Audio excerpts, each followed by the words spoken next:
Well, hello again, all my fluid art friends. It's Doris at DF Designs, and I'm in my studio, but this is kind of like my paint studio.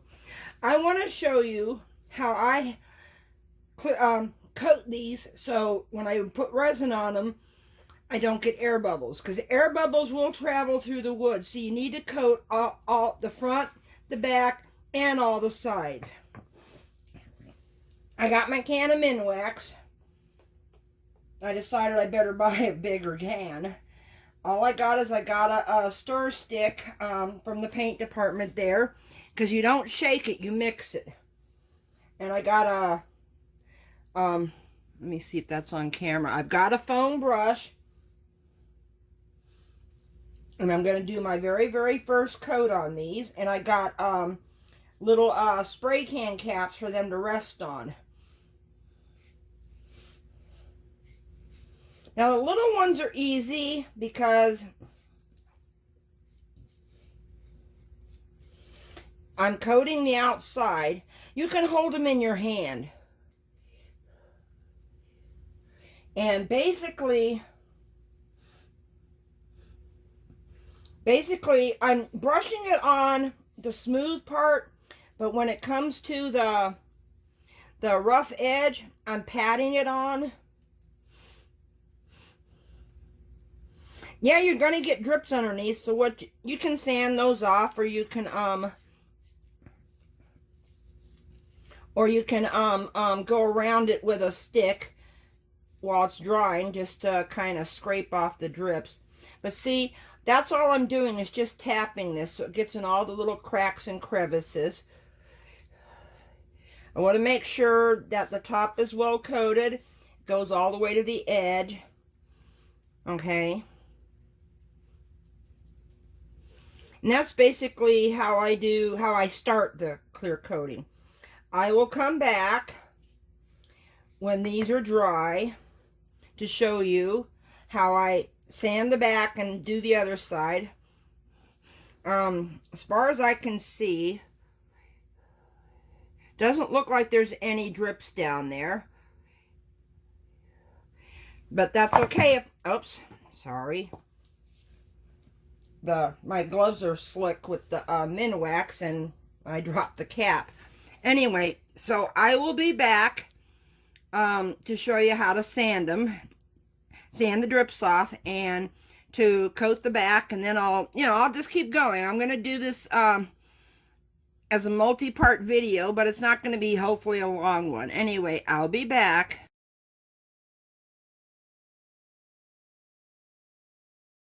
Okay, I'm back to do the back of these. That doesn't sound right. I am back to put acrylic, polyacrylic on the back. There, that sounds better. Okay, now I always stir up this one more time. Oops.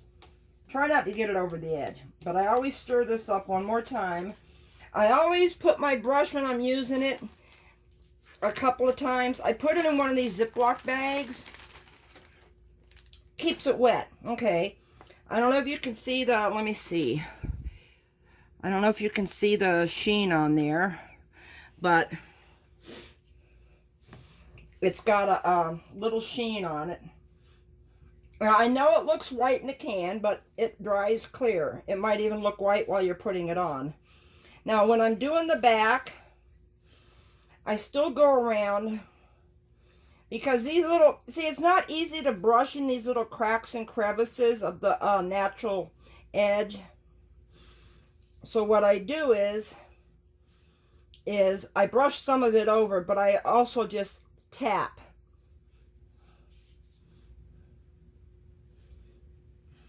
No need to sand the other side. We will sand that when it's all dry, which I will come back and show you that real quick. Okay, see, I'm just coating the back. Now I'm going around the edge. I'm just tapping the brush. Try to make sure you can see it. Tapping the brush.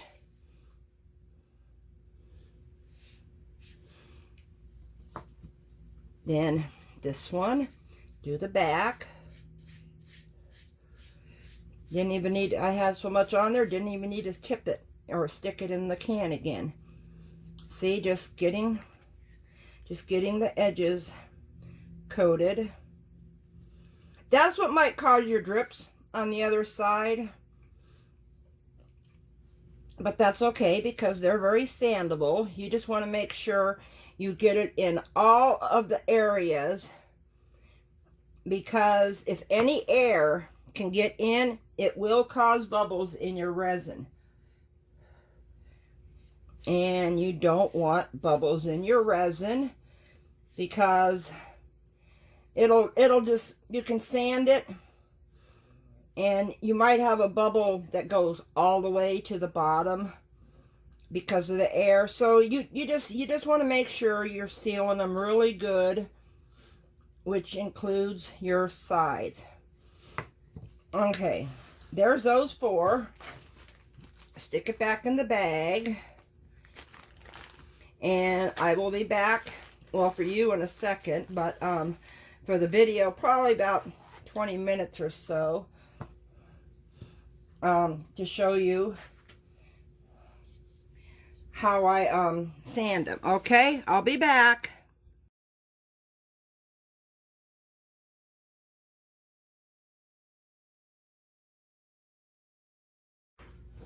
Okay, after both sides are dry, all that's left to do is to sand it into a smooth surface. Because I put it on pretty thick, which you can do that too if you want. You don't have to put a second coat on, but you want to sand it before a second coat too.